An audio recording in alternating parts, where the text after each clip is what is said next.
எல்லாருக்கும் வணக்கம். இன்னைக்கு நம்ம ஜாதகத்தில் 9ஆம் பாவகம் பத்தி பார்க்க போறோம். அதாவது இந்த 12 கட்டங்களும், அதாவது 12 பாவங்களும் ஒவ்வொரு ஸ்தானத்தை குறிக்கும். இந்த 9ஆம் பாவகம் எந்த ஸ்தானத்தை குறிக்கிறது அப்படின்னு பார்க்கலாம். அதுக்கு முன்னாடி நம்ம ஜாதகத்துல இந்த 9ஆம் பாவகமா எந்த பாவகம் வருது அப்படின்றத பார்த்துக்கலாம். அதாவது உங்க ஜாதகத்தை எடுத்துக்கோங்க. நம்ம எல்லாருக்கும் பாத்தீங்கன்னா ராசி தெரியும், ஆனா லக்னம் பாத்தீங்கன்னா பல பேருக்கு தெரியாது. ஆனா நம்ம இந்த 9ஆம் பாவகத்தை நம்ம பார்க்கணும்னா லக்னம் முதல்ல தெரிஞ்சிருக்கணும். உங்க லக்ன பாவகம் எடுத்துக்கோங்க. அதாவது லா அப்படின்னு குறிப்பிட்டிருப்பாங்க. இந்த 12 கட்டங்கள்ல லா எங்க போட்டிருக்கு அப்படின்னு பாருங்க. அதுதான் உங்களுடைய லக்னம். நம்ம ராசி எப்படி பார்க்குறோம் அப்படின்னா சந்திரன் எங்க இருக்காரோ அதுதான் உங்க ராசி அப்படின்னு சொல்லுவாங்க. அதே மாதிரி லக்னம் எதை வைத்து கண்டுபிடிப்போம் அப்படின்னா லா அப்படின்னு எழுதியிருப்பாங்க. அதுதான் உங்களுடைய லக்ன வீடு. அதாவது இப்போ எடுத்துக்காட்டா பார்த்தீங்கன்னா லக்னத்துல இப்போ மிதுனத்துல பார்த்தீங்கன்னா லக்னம் அப்படி எழுதியிருந்தா லக்னம் பார்த்தீங்கன்னா உங்களுக்கு மிதுன லக்னம் அப்படி சொல்லுவாங்க.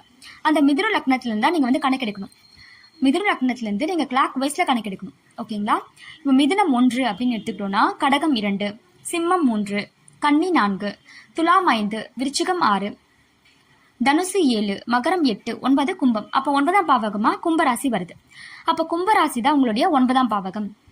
அப்போ அந்த 9ஆம் பாவகம் எப்படி இருக்கு அப்படின்னு பாருங்க. இந்த 9ஆம் பாவகத்துல நல்ல கிரகங்கள் இருந்தாலோ, அதாவது இந்த கும்பராசிக்கு சாதகமான கிரகங்கள் இருந்தாலோ, அல்லது அந்த பாவகத்தை பல கிரகங்கள் எந்த கிரகங்கள் பாக்குது அப்படின்னு பாருங்க.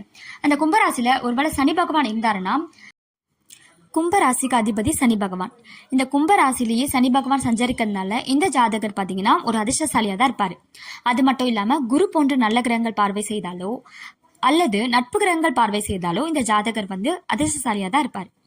அதே மாதிரி உங்க ஜாதகத்துல லக்னம் எங்க இருக்கு பாருங்க. அந்த லக்னத்துல இருந்து 9ஆம் பாவகமா கிளாக் வைஸ்ல கணக்கு எடுத்துட்டு 9ஆம் பாவகமா எந்த பாவகம் வருது பாருங்க.